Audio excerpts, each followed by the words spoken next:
Il y a des centaines de milliers de personnes qui ont décidé de ne plus se masturber ou de ne plus éjaculer, et dans cette vidéo, je vais vous parler de ce qu'en dit la science en termes de bénéfices, mais aussi en termes de danger. Et vous allez voir qu'il y a des résultats quand même super bizarres. Salut, c'est Clément. Dans cette vidéo, je vais vous parler du NoFap. Mais avant de commencer, je voudrais revenir sur la définition. Le NoFap, c'est une pratique qui vise à combattre l'addiction au porno et la masturbation compulsive. En réalité, c'est deux choses différentes et ce serait trop complexe d'en parler dans la même vidéo. Donc ici, je vais uniquement parler de la masturbation et de la rétention séminale, c'est-à-dire le fait de ne pas éjaculer. Alors, on m'a demandé plein de fois mon avis sur le sujet, mais j'ai jamais voulu le donner parce que je me disais qu'il y avait déjà quand même assez de vidéos qui parlaient de ça et j'avais pas envie et pas le temps vraiment de faire les recherches scientifiques nécessaires. Mais après avoir regardé plein de vidéos sur le sujet, force est de constater que quasiment aucune ne se basait vraiment sur de la science, c'était toutes globalement des retours d'expérience. Et si ça peut être intéressant d'entendre les retours des gens qui ont testé, ça peut pas être considéré comme des vérités parce qu'il y a trop de variables qui peuvent venir fausser les résultats. Du coup, dans cette vidéo, je vais d'abord vous parler de ce que dit la science sur ces sujets. Et ensuite, je vais vous donner mon avis avec un regard peut-être plus psychologique. Alors le bénéfice principal dont les gens parlent, c'est la hausse de testostérone. Et si c'est vrai, ça peut expliquer en effet un gain d'énergie. Mais qu'est-ce que dit la science sur le sujet de la testostérone? Alors il y a une première étude de Exton publiée en 2001 qui mentionne un effet positif de l'abstinence sur la testo, mais les résultats sont à mon sens un peu problématiques. Alors déjà, il n'y a que 10 sujets, ce qui est quand même vraiment pas beaucoup pour une étude scientifique.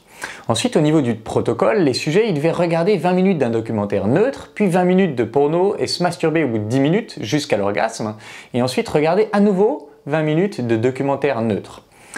Pendant tout ce temps, les chercheurs mesuraient notamment leur taux de testo. Ensuite, ils devaient faire une abstinence sexuelle totale pendant 21 jours et refaire la même expérience. Et quand on regarde les résultats, les chercheurs disent qu'après 21 jours d'abstinence, la testo est augmentée.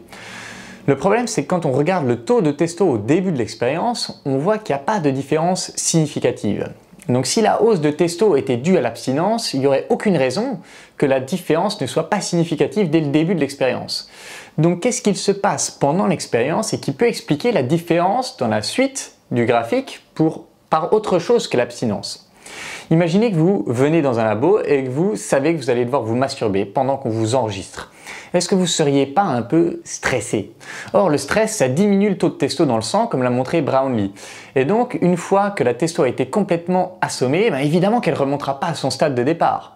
Et logiquement, on peut se dire qu'après avoir déjà fait l'expérience une fois et après avoir vu que ça se passait bien, la deuxième fois, il n'y a pas eu de véritable pic de stress et donc la testo présente au départ, elle a pu être maintenue tout le long de l'expérience. Et donc pour moi, une fois qu'on prend ces informations en compte, on peut remettre en doute que l'abstinence a augmenté en réalité la testostérone. Par contre, encore un mot sur cette expérience qui me semble intéressant, c'est que les participants, ils ont quand même dit qu'ils se sentaient plus excités et ils ont rapporté avoir un orgasme plus long et plus fort après l'abstinence.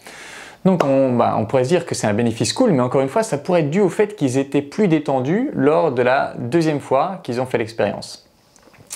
Après, les partisans de l'abstinence citent une autre étude de Jiang sur le sujet, mais d'une part, elle ne parle que d'un pic de testo sur le court terme, c'est-à-dire seulement sur une semaine, et aussi chez un petit nombre de sujets, et d'autre part, elle a été retirée par l'éditeur, donc il est plus possible de l'analyser pour mieux comprendre les résultats qu'ils ont pu obtenir. Par contre, j'ai personnellement trouvé dans une étude de Das publiée en 2016, une étude qui a plus de 600 sujets masculins, des résultats intéressants. L'idée, c'est qu'il y a une corrélation entre un faible niveau de testo et une faible activité sexuelle, et jusqu'à présent, les études scientifiques étaient parties du principe que c'était parce que le niveau de testo est faible que les individus ont une faible activité sexuelle, mais il y a un nouveau modèle qui propose l'inverse et qui dit que c'est parce qu'on est dans une relation long terme avec une activité sexuelle réduite que le niveau de testostérone baisse. Donc dans l'étude de 2016, Das a testé l'hypothèse de base selon laquelle une testo élevée induirait des rapports sexuels plus fréquents, une masturbation plus fréquente et des relations de moins bonne qualité avec 5 ans d'écart entre les deux mesures. Le résultat principal qu'ils ont trouvé, c'est que toutes les mesures sont restées assez stables. C'est-à-dire qu'en 5 ans, rien n'a vraiment beaucoup changé. Ceux qui avaient un taux de testo élevé et se masturbaient beaucoup sont restés globalement pareils, et ceux qui ne se masturbaient pas beaucoup et qui avaient un taux de testo faible sont restés aussi globalement pareils. Par contre, le peu d'évolution qu'il y a eu va dans le sens du nouveau modèle, à savoir que se masturber plus régulièrement prédit une testo plus élevée 5 ans plus tard. Et par contre, le fait d'avoir un niveau de testo élevé prédisait aussi la diminution de la qualité des relations des individus, ce qui est plutôt un effet déplorable entre guillemets. En tout cas, ma conclusion pour la testo, c'est quand même que si l'abstinence augmente potentiellement sur le très court terme, elle n'augmente pas, elle semble pas en tout cas augmenter la testo sur le long terme. Donc si jamais il s'avère qu'il y a des bénéfices en termes d'énergie et de niveau de bonheur suite à l'abstinence, c'est probablement pas dû à la testo. Un autre effet souvent mentionné, c'est celui de la quantité et de la qualité de sperme et donc de la potentielle hausse de fertilité. En 2017, Hanson a analysé 28 articles sur le sujet et il a montré qu'en effet, la quantité de sperme est plus importante après une abstinence de plus de 5 jours et que la quantité de sperme diminuait quand les sujets éjaculaient tous les jours. Donc on pourrait se dire que c'est super, mais en réalité, les 3 études qui ont évalué la capacité du sperme à féconder un ovule lors d'une insémination artificielle ont montré que les spermes plus efficaces étaient ceux qui suivaient une abstinence de 1 jour seulement.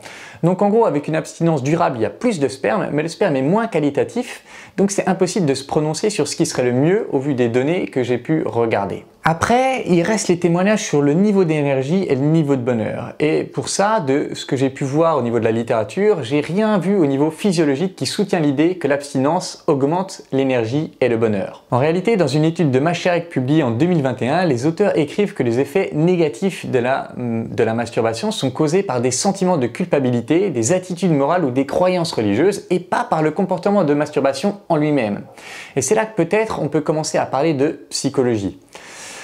Le premier truc auquel je pense, c'est que le sexe et la masturbation, ça reste des sujets assez tabous dans notre société et que la masturbation en particulier, elle est associée à beaucoup de honte et en particulier chez les gens qui se masturbent beaucoup. En plus de ça, il y a pas mal d'études qui montrent que les gens qui se masturbent plus ont tendance à être plus déprimés, ce qui est logique puisque au final ils passent probablement plus de temps chez eux à ne rien faire. Et du coup pour ces gens-là, le fait de reprendre le contrôle sur ces comportements un peu compulsifs, eh ben ça peut probablement beaucoup augmenter l'estime de soi. Et s'ils ont plus d'estime de soi, de facto, ils ont aussi plus d'émotions positives, donc de bonheur.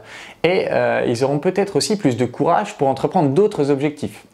À partir de là, on peut imaginer tout un tas d'effets bénéfiques en cascade qui pourraient expliquer les bénéfices dont semblent parler les gens de la communauté du NoFap. Et du coup, même si en soi les bénéfices ne sont pas directement causés par l'abstinence en tant que telle, ils sont une conséquence de la rigueur et de la force de volonté développée lors de l'abstinence. Du coup, en suivant ce raisonnement, je dirais que le NoFap, ça peut être une démarche quand même très intéressante pour un groupe particulier de personnes qui sont dans cette masturbation un peu compulsive et honteuse à leurs yeux, et ça peut probablement leur apporter beaucoup de bénéfices psychologiques. Et pour les gens qui n'ont pas ce problème de masturbation un peu compulsive, ils peuvent probablement obtenir les mêmes bénéfices en avançant sur d'autres petits objectifs qui leur tiennent à cœur. Encore un dernier mot aussi, c'est sur le lien entre abstinence et séduction. Il y a une croyance selon laquelle l'abstinence, ça donnerait plus de motivation et de courage pour aller séduire. Au vu de l'ensemble des études que j'ai lues, je dirais que ce qui va probablement se passer, c'est que les mecs vont finir par éjaculer dans leur sommeil et se sentir encore plus honteux, mais après la rigueur développée en lien avec leurs efforts d'abstinence, ça va potentiellement pouvoir être transféré au fait d'aller à la rencontre des filles qui leur plaisent, et donc ça peut avoir un effet positif, mais pas pour les raisons imaginées, c'est-à-dire pas à cause d'une potentielle hausse de testo. Après, pour finir, je voudrais quand même émettre un petit avertissement qui concerne les dangers de cette pratique à long terme. Le fait de le faire sur 90 jours, comme c'est souvent préconisé, ça n'aura aucun danger, donc aucun problème. Mais vouloir maintenir ça sur le long terme, c'est probablement dangereux. En effet, il y a une étude qui a été faite sur le cancer de la prostate avec plus de 30 000 sujets suivis sur près de 20 ans, donc une étude énorme, et qui a montré que les hommes qui éjaculaient moins de 13 fois par mois avaient beaucoup plus de chances que les autres de mourir d'un cancer de la prostate. Voilà, je vous ai tout dit, je vous ai dit tout ce que en tout cas j'avais sur le sujet. À vous de décider si vous voulez tester cette expérience de l'abstinence, et en tout cas j'espère que la vidéo vous a plu, et si c'est le cas, n'hésitez pas à la partager. Et en attendant la prochaine, je vous embrasse et je vous dis à bientôt. Ciao.